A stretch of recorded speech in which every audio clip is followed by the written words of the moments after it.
আসসালামু আলাইকুম প্রিয় বন্ধুরা।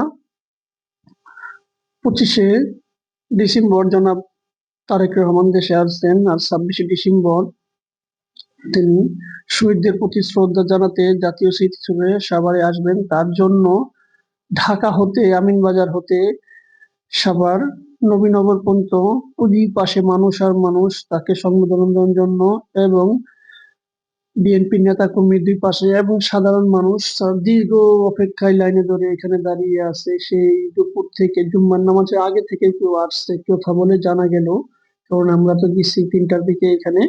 এখন ঢাকা গাবতলী আমিনবাজার আছি আমরা এখন। আমিনবাজার থেকে দুই পাশে দেখতেছি মানুষ আর মানুষ, দীর্ঘ অপেক্ষায় ঠান্ডা শীতের ভিতরে তারা আছে। অনেক অপেক্ষা এবং ধৈর্য নিয়ে তারা দুই পাশে দাঁড়িয়ে আছে। অনেকে এই ঠান্ডা, প্রচন্ড ঠান্ডার ভিতরে শীতের মাঝে, যেহেতু আমিনবাজারের দুই পাশেই ফাঁকা, 2 মাসেই ফাঁকা, কুয়াশায় ঘেরা মানুষ লাইন ধরে দাঁড়িয়ে আছে অনেক কষ্ট মাঝে। তাকে প্রিয় নেতাকে দেখার জন্য একটু দাঁড়িয়ে আছে, সংবিধান দেওয়ার জন্য। আর বিশেষ করে ঢাকা 2 আসনের জনাব ব্যারিস্টার ইরফান ইবনে অমি ভাই এবং জনাব আল হাসামানুল্লাহ আমান ভাইয়ের নির্দেশে, এবং তারা ঢাকা 2 আসনের বাসী, আমরা ক্যানিগঞ্জ বাসী, প্রচুর জনগণ বিএনপি নেতাকর্মী দুই পাশে দাঁড়িয়ে আছে। কি বলবো আর, একদম আমিনবাজার হতে হেমায়েতপুর, সাভার, নবীনগর পর্যন্ত দুই পাশে মানুষ আর মানুষ, মানুষ আর মানুষ, যেদিকে যায় দাঁড়িয়ে আছে। অক্লান্ত পরিশ্রমের মাধ্যমে তারা দাঁড়িয়ে আছে এখানে প্রচন্ড শীতের মধ্যে।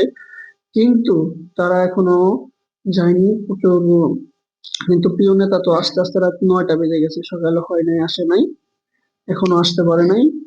তার প্রচন্ড শীতে অনেকে এখন নিয়ে চলে যেতেছে, অনেক দূরে দাঁড়ানো চলে যেতেছে, কারণ প্রচন্ড ঠান্ডা তো অনেকে দাঁড়ানো। কিন্তু অনেক মানুষ এখানে রয়ে গেছে, আছে এখানে, অনেক মানুষ আছে। রাতে হয়ে গেছে, আমরা মাগরিবের আজান দিকে চলে যেতেছি, চলে যাব, এবং প্রচন্ড মানুষ দুই পাশে দাঁড়িয়ে এখনো আছে।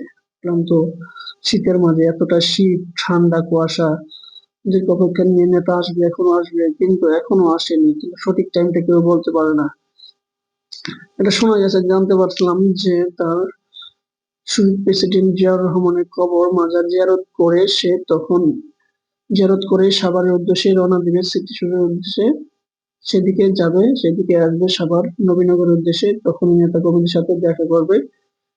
এখন আমরা ব্যারিস্টার অমি ভাইয়ের নেতৃত্বে দুই পাশে মানুষ এবং জনাব আল হাসামানুল্লাহ আমান ভাইয়ের নির্দেশে কেরানীগঞ্জবাসী ঢাকা আমিনবাজার হতে, গাবতলী হতে হেমায়েতপুর, নবীনগরের দিকে মানুষ আর মানুষ হয়ে গেছে তেঁতুলছড়া। দুই পাশে এত জনগণ দেখে খুবই, অনেক মানুষ এখানে, না আসলে বোঝা যায় না এখানে এতটা মানুষ। এখানে অক্লান্তি, প্রচন্ড ঠান্ডা শীতের মাঝে দাঁড়িয়ে আছে এখানে।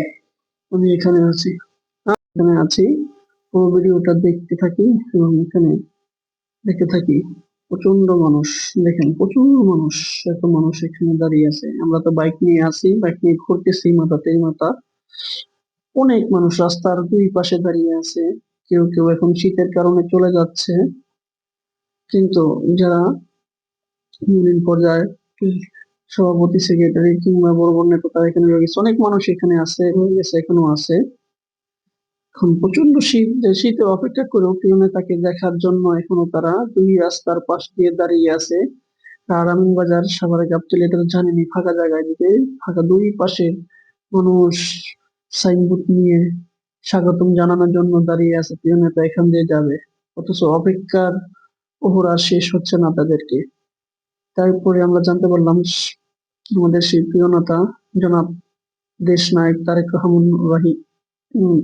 রহমান সে আসছে, রাত 8টার উপরে আসছে সে এখানে। তখনও দেখছি প্রচুর নেতাকর্মী মানুষ এখানে উপস্থিত ছিলেন, সেই নেতাকে দেখার জন্য উপস্থিত ছিলেন। চলুন তো দেখা যাক পুরো ভিডিওটা।